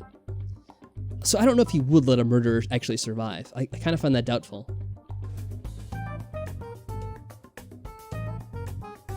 Who's my favorite protagonist between... Okay, I just kind of said that. I think I would give it to Shuichi. Although, it's tough. But I'll stick with Shuichi for now. Kaede is the right answer. That is true. Or you also get Kibo at one point, and Himiko, and even Maki. For like a very brief moment. Those three get to be the protagonists too. I kind of want to see those seasons of Danganronpa. You know, 3 to 52. Oh yeah. I don't know about like the middle ones, but it'd be interesting to see what happens in 52, particularly since you do have Rentaro in it, and I guess Smoogie would have been in it as well, because they say 2 people move on. I think that's what they were saying. We also got the spiky hair in Danganronpa 1. You mean Makoto? Because he has the Ahoge, or whatever you call it. I'm not sure that's how it's pronounced. Was there another character with spiky hair? There might have been like someone else's spiky hair, but I can never think of it off the top of my head like that. Well, that's true. Danganronpa 3 does exist as an anime. Very true. Although, yeah, I heard a lot of negative things about it. Shuichi specializes in detective work. It's more of finding a missing pet case, and Kyoko's more specialized in homicide. That is definitely her specialty, it seems. Don't you think they dropped the both Mono Dam? Yeah, I thought there was going to be more to the Mono Cubs, but they ended up just being like that gimmick for the reality TV thing. Which is kind of a shame, because I did think there was going to be something more, particularly with Monodam. I felt like he's going to be the problem. He's going to end up being a problem with the way he was killing the robots, and briefly took over Monokuma's role as well. Yeah, I thought there was definitely going to be more towards that, and they just dropped it, and it was just like kind of this like throwaway as part of the whole reality thing, which, you know, it makes sense in that context, that if you do have this long-running show, they add these like mascots and this like different stuff for merchandising reasons, all that stuff. But I thought there should have been more at the Monocubs than but just that. Oh, the fortune teller guy. Hiro. Yeah, it's just Hiro, right? I think it's just Hiro. I'm trying to think if Hiro is short for something, but I think it is just Hiro. Oh no, it is. It's Yasuhiro. That's right, because what's his name? The little rat-faced dude. Or not a rat, but I guess he's more like a hamster. What's his name? The anime nerd, manga nerd. He calls the other one Yasuhiro, and that's how they find out at the end of that trial. All that stuff. Yes, Yasuhiro Hagakure. Alright. Seems like we're kind of winding down with the topics and everything. I'm trying to think if there's anything that I want to talk about beforehand with the game. I think I went over most of the stuff already, actually. When will we see the first Ultra Spare Girls episode? I don't want to make any promises I can't keep, but I will say it'll probably be sometime this week. I feel like that's a safe approximation. It's not going to be too long at all. expectations for Ultra Spirit Girls. Well, I can give you my first impressions, actually. Because I have played about, I want to say 2 or 3 hours of it. So, first impressions. I was really enjoying the fact that the game, in a way, it seems to have like this higher production quality than the other Danganronpa games. In that you get this opening anime cutscene that plays out, and I guess they bring it back every now and then because there was another scene that had it later on. So I felt that it was really cool, and that they should add it in the other Danganronpa games, because I felt like it made it more interesting to watch. That you could see the characters, interacting in, it's kind of like manga style, not manga, but I guess it is anime. This anime style. So I liked that kind of cutscene, and I liked the fact that pretty much all the game is voice acted, or at least like 95% of it, more than the other games anyway. And I find that really weird that it had this kind of like higher production on it, which, like, these things alone would increase the budget from the other games. So it was weird to me that it had it when this felt more like a side game than anything. So I liked that. When they started with the gameplay, I actually liked that a lot too, because you get this new gun, get to try it out, and I messed around a bit. Like, I was like, oh, let's try this out. Let's try hacking the Monokumas, and you get to control them. I'm like, oh, this is really cool. I really like this. And then, shortly after that, they introduced the antagonists, or at least who I presume to be the antagonists of the game, as the way they're first presented, which are the kids. And I'm like, oh, so that's what we're doing, huh? We're gonna have these child antagonists. And the scene where you kind of introduce them, it kind of goes on for way too long. Like, they're screwing around with like this dead newscaster, and they're moving his body and doing this weird stuff. And kind of like, okay, this is weird. We kind of get on with it. Like, oh, we're making a nation by kids for kids, representing kids, whatever. So I'm not sure if I'm gonna like the antagonists of the game, just based on the fact that they're kids, and it seems weird and bizarre. Though that is kind of par for the course for Danganronpa in a way, I guess. And later on when you do play the game more, they kind of take away the other bullets, and I assume you get them back as the game goes on. You gain more of the abilities. I think I already got like 1 or 2 of the other ones. I forget how many. But you slowly get them back. But there's not as much action as I thought there would be. I thought there'd be a lot more like the shooting.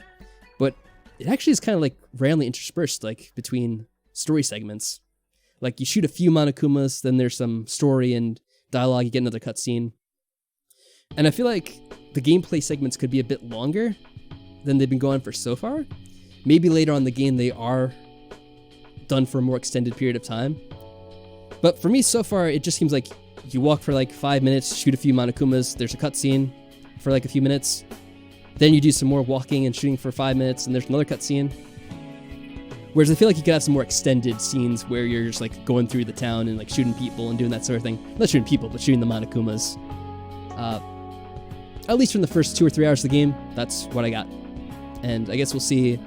Oh, and yes, there is an epic moment, of course, and like, there's a moment where the screen is black and you hear a familiar voice. I'm like, is that who I think it is? And yeah, freaking Nagito shows up again, and you can pretty much guess the reaction that I have towards seeing him yet again with his weird fetish gear, or that's what it looks like anyway.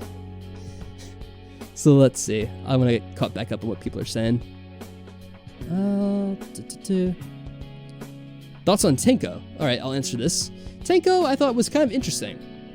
She starts off as this very, very off-putting character, because the whole time she's like, oh, these degenerate males, all this stuff, and it's like, okay. It's kind of funny as a joke the first few times, but much like with Kibo, after a while it just gets old. It's like, okay, yeah, here's another line about degenerate males. It's like, yeah, it's funny. I find it amusing poking fun at that kind of thing. But then after a while it gets annoying. But then there is a lot to Tenko that is enjoyable when you learn about the way she interacts with Kimiko. Although there's some weird stuff in there too, because she's kind of a bit more forceful than you would expect. And that comes off really weird. But there's this part of her which does change Kimiko for the better, and I like that aspect of her. I feel like her character isn't done very well. I feel like that's a fair thing to say. I feel like it's kind of inconsistent. I feel like because obviously they made her a lesbian, and Himiko isn't, and it just makes the interactions weird between the two of them after a certain point, and kind of awkward. So, I don't know. I feel like if I don't want to say they should take away someone who's a lesbian, because that's controversial to say. But I feel like if that wasn't in the game, it would have made her character a little bit better, because there wouldn't be these awkward exchanges between her and Himiko. But then she's like the one lesbian in the game, so if I say that, people are like, oh, you're being anti-LGBT or whatever. It's not because I'm anti-LGBT, it's because from the narrative, it doesn't make sense, and it makes her character come off as a creep. So, I don't know. I guess they could also make Himiko a lesbian, and then it's all resolved. Either one, whatever. Either way, the way it's portrayed in the game comes off as a bit awkward. And the character's otherwise understandable, from the way she's trying to encourage Himiko and be a positive influence. I like that, but then it's weird in other ways. I don't know, it's complicated.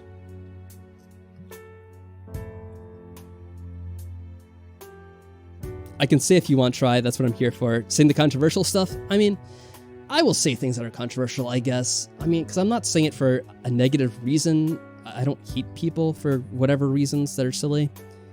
I'm just thinking of it in terms of the narrative not making sense.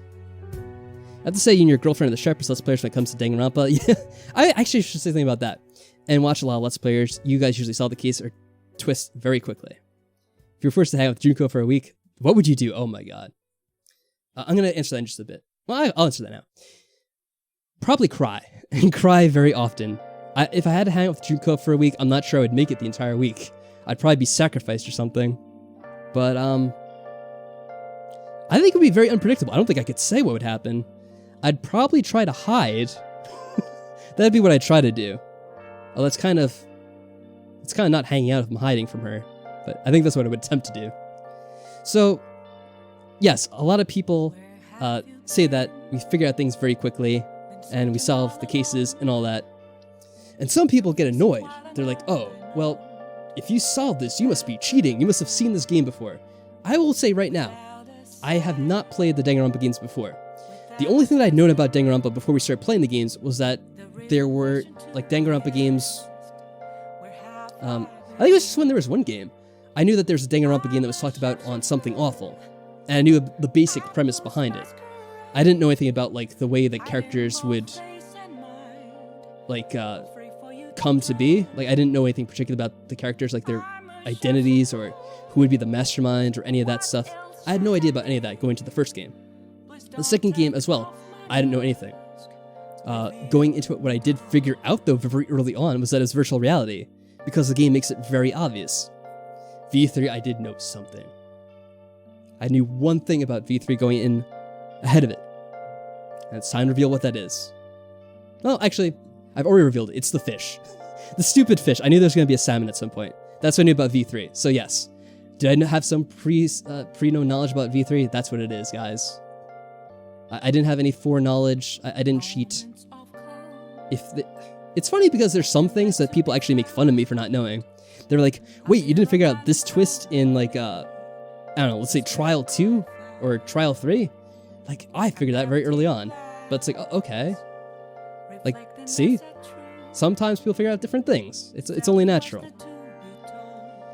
So, I don't know. It kind of annoys me sometimes that people are like, oh, you must be cheating because you couldn't have figured this out otherwise. It's like, if you pay a little bit of attention, most things you can figure out.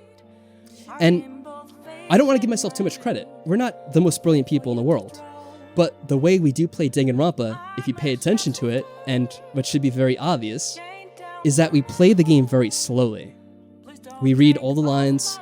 Not only do we read the lines, but when there's something that seems to be important going on, we'll actually stop and we'll think about things. Like, when we start having the investigation, there'll be a lot of times we're reading the dialogue and I'll stop and like, all right, let me think about the different things that could be going. What are the different scenarios? You know, kind of ply out in my head, what are all the things that possibly could have happened? And for everything that I guess, yeah, I know, that's the most obvious thing I could have said. For everything that we get right, there's probably 3 or 4 different things that we've thrown out beforehand that we're like, well, it could be this too, but I'm kind of leaning more towards this. So, yeah, it's only natural that a lot of stuff we do guess, because we guess a lot of things, and there's a lot of like different theories we have thrown out there over the course of the game.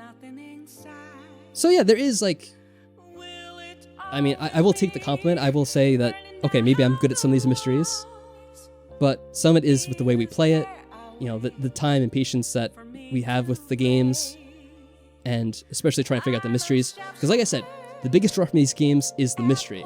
That's what I'm trying to figure out. I want to figure out everything beforehand. And so I will stop the game and think about things, talk about it with Emily, and having someone to bounce ideas off of is very helpful too. That probably helps out a lot is if you're playing the game with someone else. Because you could talk with them, you could talk things through, argue different theories, which we do a bit from time to time. And I think that helps overall in coming up with a lot of the answers for what happened. Let's see. Where did I leave off now?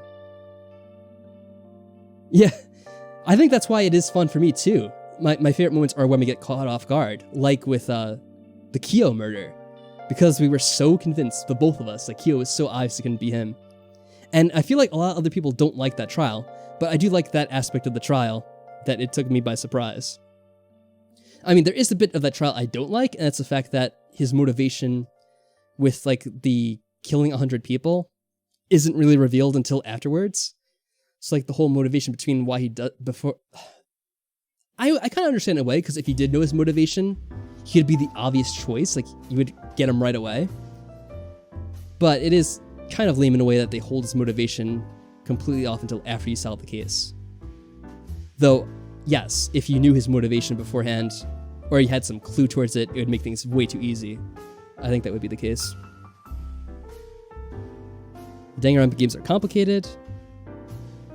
The twists are fairly straightforward. Okay, I think JP meant to say the Danganronpa games aren't that complicated. The twists are fairly straightforward for the most part. Yeah, I agree. I think most of the twists, except for this one, I did not see that one coming with the whole meta aspect and the world inside the game, that kind of thing. I didn't see that one coming. Yeah, the salmon is the salmon game. That stuff. Yes, you all laugh about it, JP, about how I play things slowly. I know. Ren Twixie says, I appreciate the slowness versus the rush feeling you get from most Let's Players.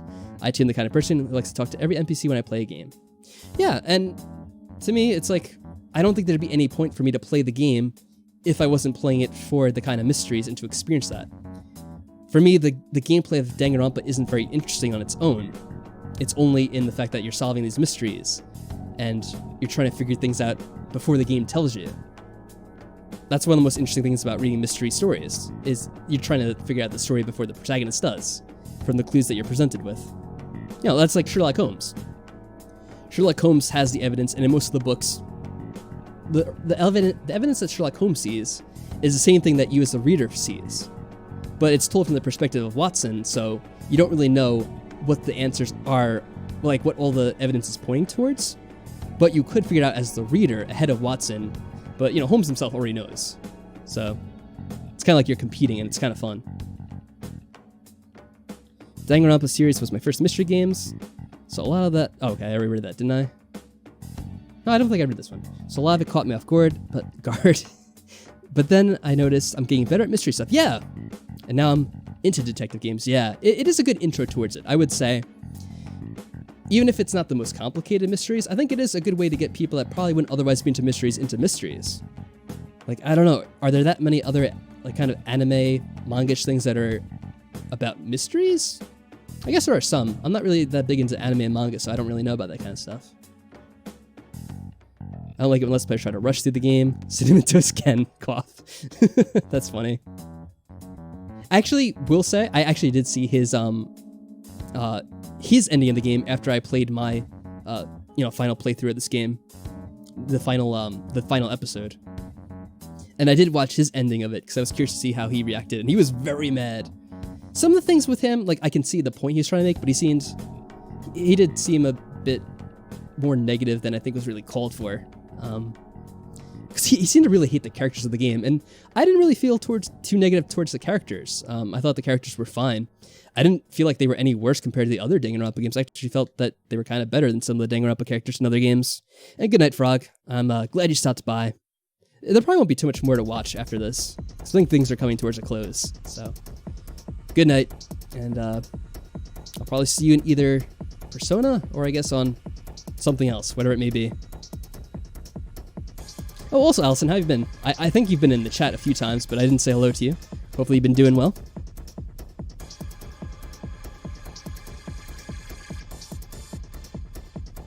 Alright, so I think I got caught up.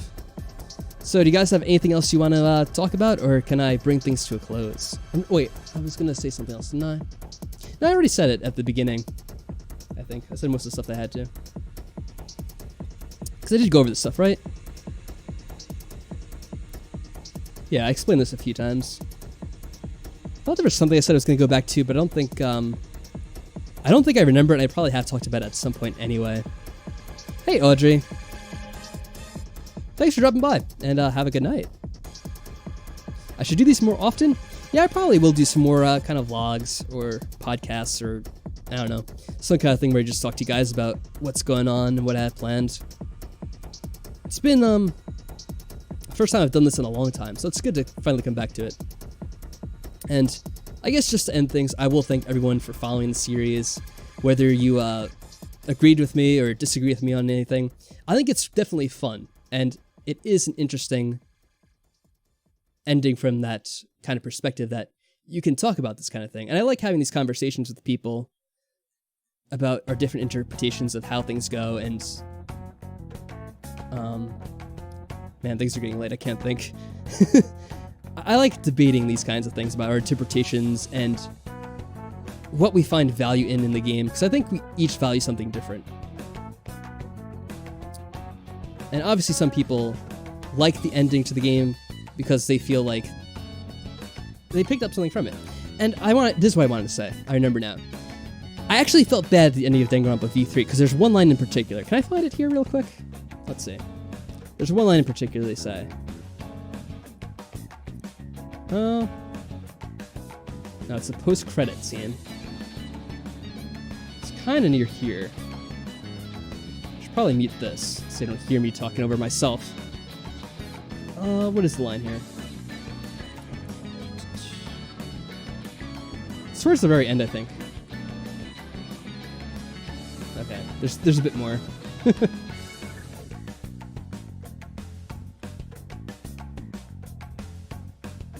Kind of towards here.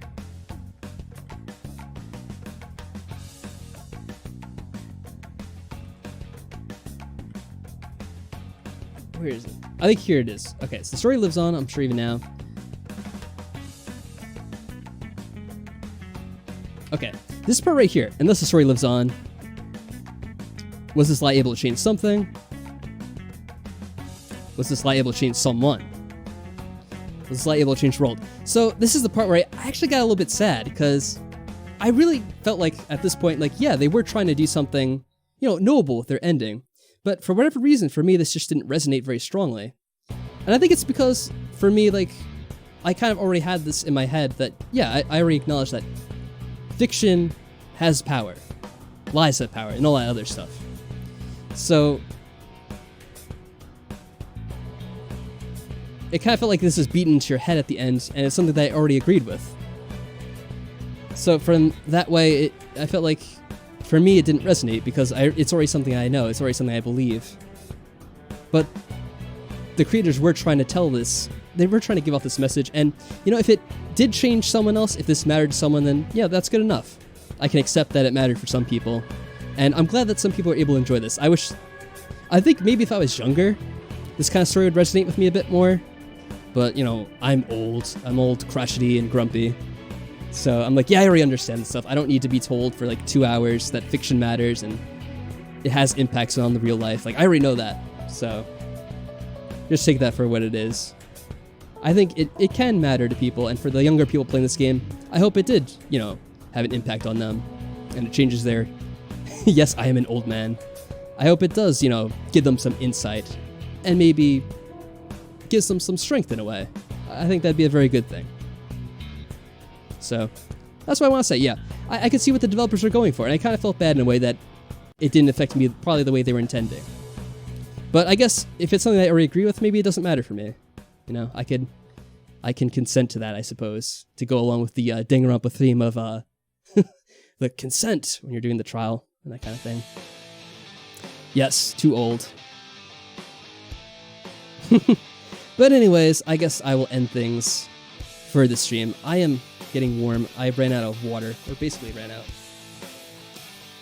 So I will end things for the night. I'm gonna do a stream at some other point this week, and it'll be more Persona, as you could probably take a guess at from the music playing. I'm not sure exactly what night that'll be. I'll have to check with my other people that I have on Discord who tend to stream from time to time.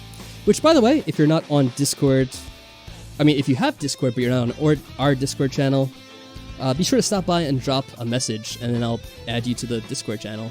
Because we do talk about things from time to time. We do try to decide games I should try out and that sort of thing. It's a pretty friendly place. We try not to get into many arguments. Try to avoid drama when we can. So be sure to stop by if you have the time, if you have a Discord, that kind of thing. Whew. Alright guys, thank you for stopping by. Thank you for your viewership through Danganronpa and any other games you may have watched. I hope you have a good night, and I will see you next time. Until then, farewell.